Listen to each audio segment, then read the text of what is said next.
Shalom Bapak Ibu yang dikasihi Tuhan, kita akan merenungkan firman Tuhan. Mari kita berdoa. Bapa di sorga, di dalam nama Tuhan Yesus, kini saatnya kami akan merenungkan firman Tuhan. Biarlah Roh Kudus buka hati kami, terangi hati kami untuk kami memahaminya dan menjadi pelaku-pelaku firman-Mu. Dalam nama Tuhan Yesus kami berdoa. Amin. Bapak Ibu yang dikasihi Tuhan, firman Tuhan kita terambil dari Yohanes 1 ayat 1 sampai 5 dan ayat 14. Demikian firman Tuhan. Pada mulanya adalah firman, firman itu bersama-sama dengan Allah dan firman itu adalah Allah. Ia pada mulanya bersama-sama dengan Allah. Segala sesuatu dijadikan oleh Dia, dan tanpa Dia tidak ada satupun yang telah jadi dari segala yang telah dijadikan. Dalam Dia ada hidup, dan hidup itu adalah terang manusia. Terang itu bercahaya di dalam kegelapan, dan kegelapan itu tidak menguasainya. Ayat 14, dan firman itu telah menjadi manusia dan diam di antara kita, dan kita telah melihat kemuliaannya, yaitu kemuliaan yang diberikan kepadanya sebagai anak tunggal Bapa, penuh kasih karunia dan kebenaran. Demikian firman Tuhan. Berbahagia kita semua yang mendengar dan melakukannya. Terpujilah Tuhan. Tema kita pada hari ini adalah Yesus adalah Tuhan.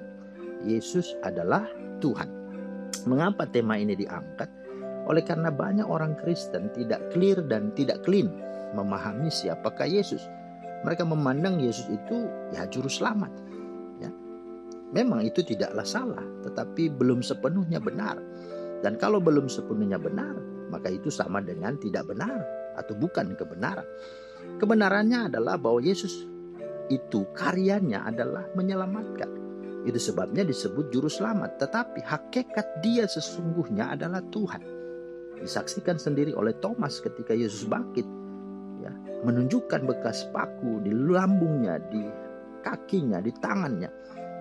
Thomas akhirnya tertunduk menyembah dan berkata, "Ya Tuhanku dan Allahku." Itu dalam Yohanes 20:28. Nah, karena itu melalui Injil Yohanes ini ayat 1 sampai 5 dalam pasal 1 dan 14, kita akan memperhatikan 3 bukti atau fakta bahwa Yesus adalah Tuhan. Mari kita lihat yang pertama. Yesus adalah Tuhan dari keberadaannya. Firman Tuhan ayat 1 berkata tadi, pada mulanya adalah firman. Bahwa firman itu sudah ada sejak semula, sebelum segala sesuatu ada. Ia beresensi dan bereksistensi sejak dalam kekekalan. Dalam eksistensi yang kekal tersebut, firman bersama-sama dengan Allah dalam persekutuan yang khusus dan kekal.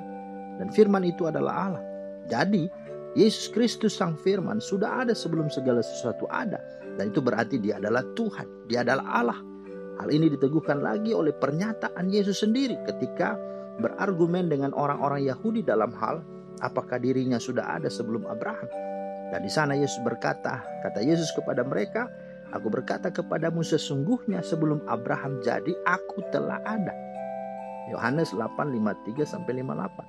Perhatikan di sana ada kata aku telah ada. Ya, sama juga dengan aku adalah. Ya, ehe asyir ehe. Aku adalah. Aku yang ada, yang sedang ada dan yang akan ada.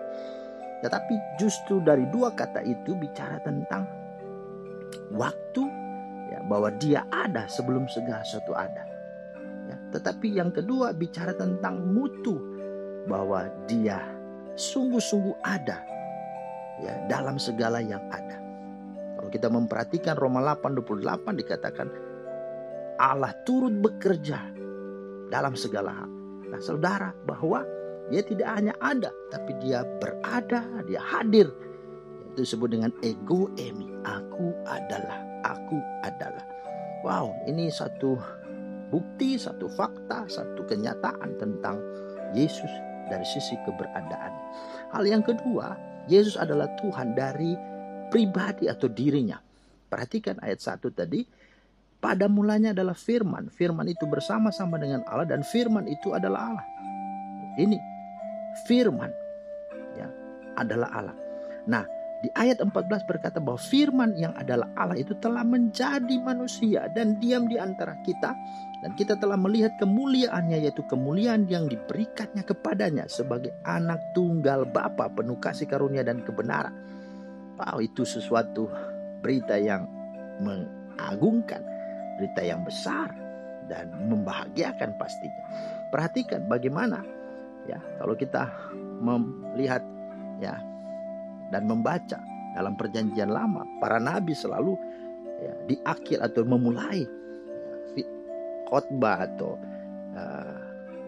pernyataannya dikatakan beginilah firman Tuhan. Kemudian diakhiri dengan demikianlah firman Tuhan. Tetapi ketika Yesus datang, ya, Yesus justru berkata, sesungguhnya aku berkata kepadamu. Maka ini menjadi satu bukti bahwa dia yang sungguh telah menyampaikan firman melalui bibir dan lidah para nabi. Dan firman itu telah datang, itulah dirinya. Dia bisa secara otomatis dengan kuasa dan dengan segala keberadaan yang absolut mutlak. Dirinya sendiri yang adalah firman itu berhak untuk bisa berkata, aku berkata kepadamu. Tidak berkata, itulah firman, demikianlah firman. Tidak. Tapi justru dialah sang firman itu sendiri. Wow, luar biasa. Inilah bukti yang kedua dari dirinya, pribadinya. Dia adalah firman yang telah menjadi manusia. Yang ketiga, Yesus adalah Tuhan dari karyanya. Nah, mari kita lihat ada dua karya. Dia sebagai pencipta dan dia sebagai penyelamat. Sebagai pencipta, kita membaca ayat 3. Dikatakan, segala sesuatu dijadikan oleh dia, tanpa dia tidak ada satupun yang telah jadi dari segala yang dijadikannya. Ayat 3. Dialah pencipta semesta dan segala isi. Ya, tanpa dia tidak ada satupun yang jadi dari segala yang telah dijadikannya. Itu berarti segala sesuatu diciptakan dari, oleh, di dalam, dan untuk dia pastinya. Tetapi yang kedua, dia sebagai penyelamat. Firman-Nya berkata, dalam dia ada hidup, dan hidup itu adalah terang manusia. Terang itu bercahaya di dalam kegelapan, dan kegelapan itu tidak menguasainya. Ayat 4 dan 5. Dan karya penyelamatan dikerjakan melalui jalan salib, kematian, dan kebangkitannya. Yang kita baru rasakan. Luar biasa. Ini satu bukti bahwa dialah Tuhan. Karena dia sungguh ada dari keberadaannya sebelum segala sesuatu ada. Dia Tuhan dari pribadi dirinya sendiri. Dia Tuhan dari karyanya. Menciptakan dan menyelamatkan. Maka kesimpulan dan sikap kita adalah dengan memahami bahwa Yesus Tuhan dari keberadaannya, pribadinya, dan karyanya. Maka sesungguhnya menunjukkan bahwa Yesus itu berdaulat, berotoritas penuh, berkuasa mutlak atas kehidupan kita tanpa terkecuali. Yesus selalu ada memelihara dan mengasihi serta peduli dengan hidup kita. Karena itu hendaknya sikap kita adalah takutlah akan Dia dengan hidup taat dan setia penuh kepadanya. Sikap kita, percayakanlah hidup kita kepadanya, serta andalkanlah Dia dan hiduplah untuk melayani Tuhan, menjadi berkat dan menjadi saksinya. Karena kelak kita akan bertemu muka dengan muka bersama Dia yang bangkit dan menang. Mari jangan lagi salah mengenalnya, karena Dialah Yesus, Tuhan dan Allah kita. Takutlah akan Dia. Terpujilah Tuhan. Soli Deo Gloria. Amin.